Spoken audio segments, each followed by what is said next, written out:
नमस्कार दोस्तों, स्वागत है मेरे इस वीडियो लेक्चर में। दोस्तों, हम प्राचीन इतिहास के टॉपिकों को कवर कर रहे हैं, जिसमें हमने आपको मौर्य साम्राज्य के विषय में बता दिया था। अब उसके आगे का टॉपिक है मौर्योत्तर काल, यानी कि पोस्ट मौर्यन पीरियड। इसमें कुछ ब्राह्मण साम्राज्य हुए, जैसे कि शुंग वंश, कर्ण वंश और सातवाहन वंश, और लास्ट में एक और वंश आता है चेद वंश।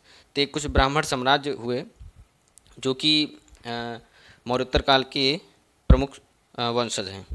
ठीक है, जिसमें पहला वंश आता है शुंग वंश, यानी कि शुंगा डायनेस्टी। इसका पीरियड 185 से 149 बीसी था।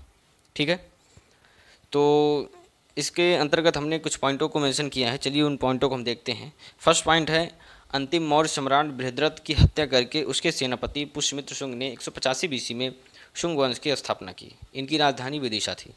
यानी कि जो अंतिम मौर्य सम्राट हुए, जिनका नाम था बृहद्रथ, उनकी हत्या उनके ही सेनापति पुष्यमित्र शुंग ने 185 बीसी में करके शुंग वंश की स्थापना की, यानी कि ब्राह्मण साम्राज्य की स्थापना की शुंग वंश के नाम से। ठीक है, इनकी राजधानी थी विदिशा। विदिशा जो कि वर्तमान में मध्य प्रदेश में उपस्थित है। सेकंड पॉइंट हम देखते हैं, शुंग काल में भागवत धर्म का उदय एवं विकास हुआ। यानी कि जैसा कि हमने आपको बताया है कि ये ब्राह्मण साम्राज्य थे, तो इन्होंने अपने धर्म को प्रमोट किया, जिसमें प्रमुख इनका धर्म था भागवत धर्म। तो उस प्रकार से इन्होंने अपने धर्म का उदय किया और विकास किया। ठीक है, थर्ड पॉइंट हम देखते हैं। थर्ड पॉइंट है, सांची में दो स्तूपों का निर्माण करवाया। मतलब शुंगों ने सांची में दो स्तूपों का निर्माण करवाया तथा अशोककालीन सांची के महास्तूप की काष्ठ वेदिका यानी कि लकड़ी के स्थान पर पाषाण वेदिका यानी कि पत्थर नियुक्त करवाई। यानी कि अशोक के समय में सांची में महास्तूप का निर्माण करवाया गया था, जिसमें उसकी जो रेलिंग थी वो लकड़ी की बनवाई गई थी, परंतु शुंगों ने उस रेलिंग को लकड़ी के स्थान पर पत्थर का बनवाया, यानी कि पत्थर की रेलिंग बनवाई।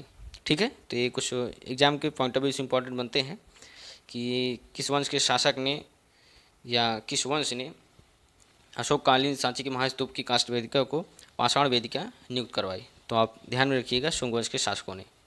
ठीक, उसके बाद फिर आगे है, पतंजलि पुष्यमित्र के दरबारी थे। यानी कि पुष्यमित्र शुंग के दरबार में पतंजलि रहते थे, जिनका प्रमुख कार्य अनुष्ठान या वैदिक संबंधित कार्यों को करने के लिए था।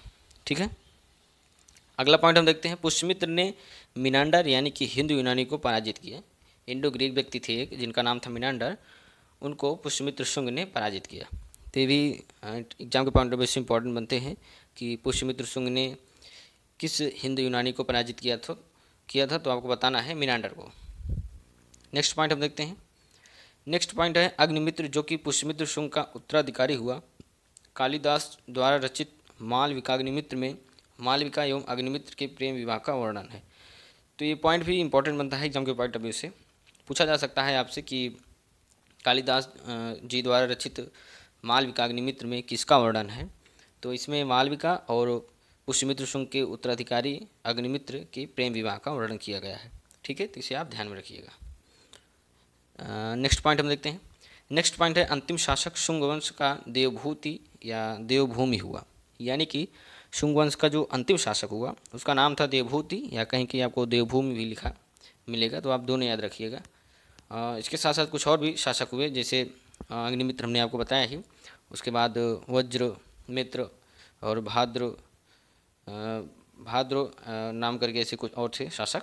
उसके बाद लास्ट में जो आते हैं वो देवभूत या देवभूमि आते हैं। तो ये कुछ उत्तराधिकारी हुए शुंग वंश के। ठीक है, तो इस प्रकार शुंग वंश का भी पतन हो जाता है, यानी कि शुंग वंश समाप्त होता है। उसके बाद एक नया वंश का उदय होता है, कर्ण वंश। ये भी ब्राह्मण साम्राज्य ही था और इसके संस्थापक थे वासुदेव।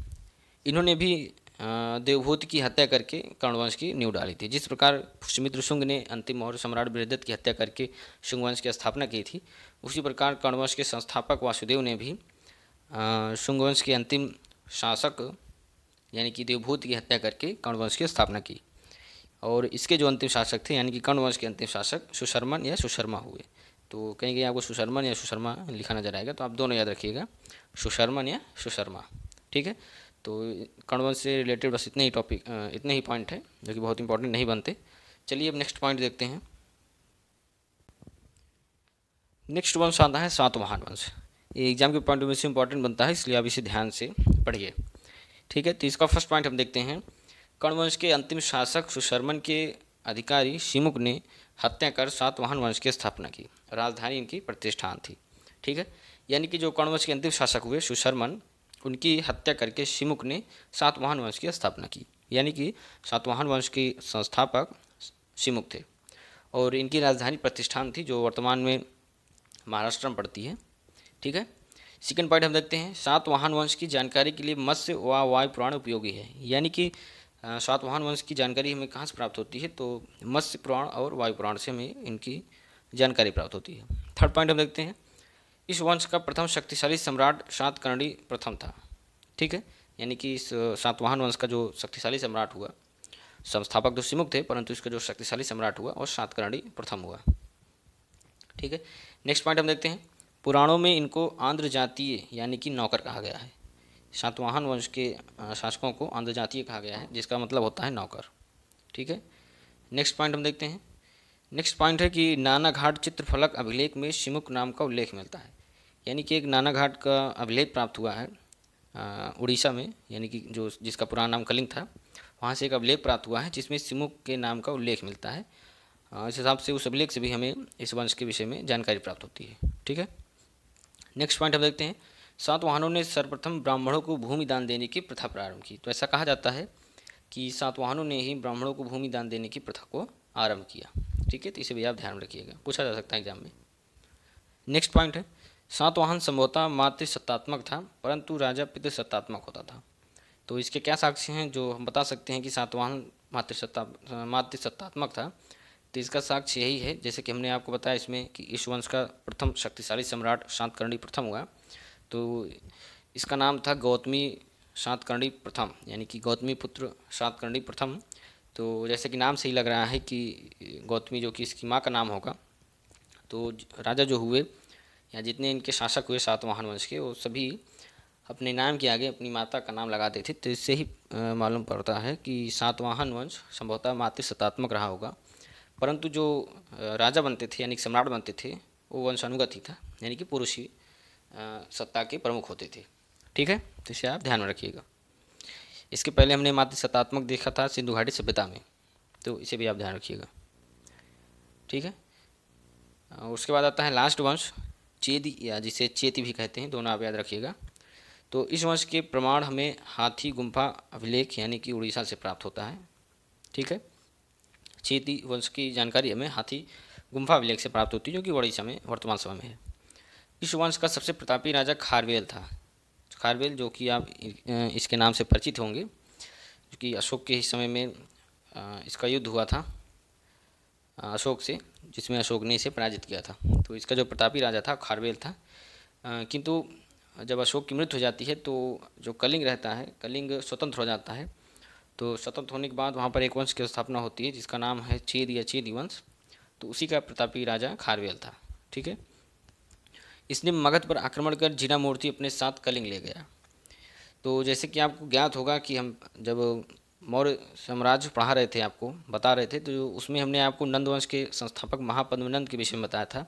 तो हमने वहाँ पर बताया था कि महापद्मनंद ने ही कलिंग पर आक्रमण किया था, वहाँ से जिन की मूर्ति अपने साथ मगध लेकर आए थे। तो वही जिन की मूर्ति आगे चलकर चेदी वंश के संस्थापक कहा जाए तो खारवेल, जिन्होंने मगध पर आक्रमण किया और जिनकी मूर्ति अपने साथ अपने साम्राज्य वापस ले गए। तो आप इसे भी ध्यान रखिएगा। तो इस प्रकार से ब्राह्मण साम्राज्य कंप्लीट होता है। छोटे छोटे साम्राज्य थे, जिसमें हमने शुंग वंश, कर्ण वंश और सातवाहन वंश और लास्ट में चेद या चेती वंश को कवर किया। तो इस प्रकार से वंश कंप्लीट होते हैं। अब नेक्स्ट वीडियो में हम आपको बताएंगे, क्योंकि कुछ विदेशी आक्रमण भी होते हैं इन छोटे छोटे साम्राज्य के पतन होने के बाद, क्योंकि मौर्य साम्राज्य ही जो था सबसे विस्तृत साम्राज्य और व्यापक साम्राज्य हुआ था। उसके बाद तो छोटे छोटे साम्राज्य हुए, तो विदेशियों को भी मौका मिला आक्रमण करने का। तो विदेशी आक्रमण भी आते हैं, जिसमें कुछ हिंदी यूनानी आते हैं, कुछ शक आते हैं, पहलो आते हैं, उसके बाद कुषाण आते हैं। कुषाण जो कि बहुत ही इम्पॉर्टेंट टॉपिक है, उससे क्वेश्चन पूछे जाते हैं। तो उन सभी टॉपिकों को हम कवर करेंगे नेक्स्ट वीडियो में। तो मिलते हैं नेक्स्ट वीडियो में, तब तक के लिए नमस्कार।